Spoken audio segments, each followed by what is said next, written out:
Right, you can share your car with Uber, you can share your house with Airbnb. How do you feel about sharing dinner?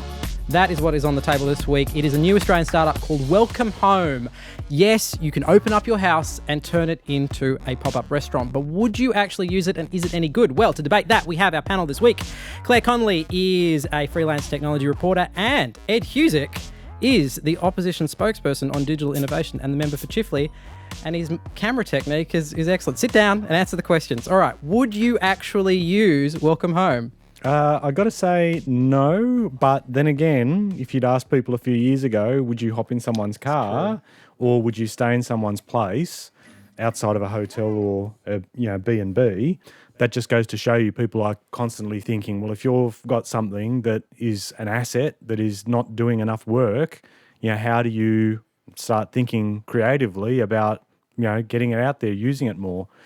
Would you open up your house for a Welcome Home? Yeah, I would. I mean, I'll tell you why. I was covering a story recently about the different options and forms of entrepreneurialism in the refugee community. There was a hackathon led by an amazing woman called Annie Parker, who runs TechFugees Australia.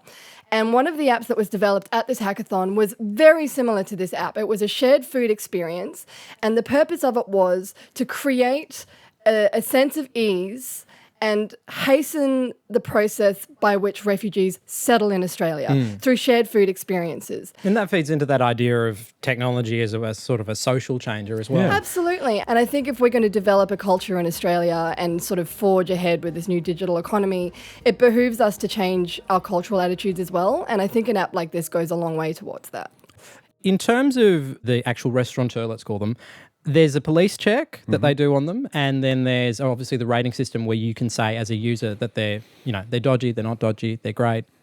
Is that enough, or would you like more security? So we have been thinking a lot about, with the emergence of the sharing economy, what are some of the principles that would actually be important? And one is that people should be able, if they want to provide meals in their home, private property, yours to make a choice. Do you want to share it through an app? It's yours. Fair wages, companies paying their fair share of tax, that it's safe as well, picking up on a question you asked in reference to the police checks. Like, if you're going to a home, here's the next question: does it have wheelchair access? And the final thing too is that if we set a bunch of rules, here in Australia, that you can't say, well, we're an overseas firm and or an overseas app, we're not going to follow your local laws. There was an interesting article that did the rounds on The Guardian this week about how the sharing economy has this effect of turning everyone into a sort of a hustler. Is there a downside to that it can have a negative effect on the way we interact with each other? Whenever these issues about the impact of technology on the way that we behave and just approach social life generally, you can always go for the shade, but you also got to point out the light as well. And it's like any of us, like it's, having a friend trying to flog Amway to you. But at the same time too, if you apply tech in the way that Claire was reflecting earlier about bringing people closer together and changing attitudes, then it's got to be a good thing. And I don't, particularly from my point of view as a member of parliament, you're mindful of trying to minimise risk as much as you can. And I'm a firm believer at a personal level that tech can, if applied properly, make a meaningful difference. And I think we should be aiming for that we're beneficiaries of technology, not victims of it. Part of the reason why we're seeing this hustler mentality is partly to do with what we're seeing going on in the world around us. We've just seen the Panama Papers come out and show 800 companies that have paid less tax than me this financial year because of offshoring. We've seen huge issues with the banks.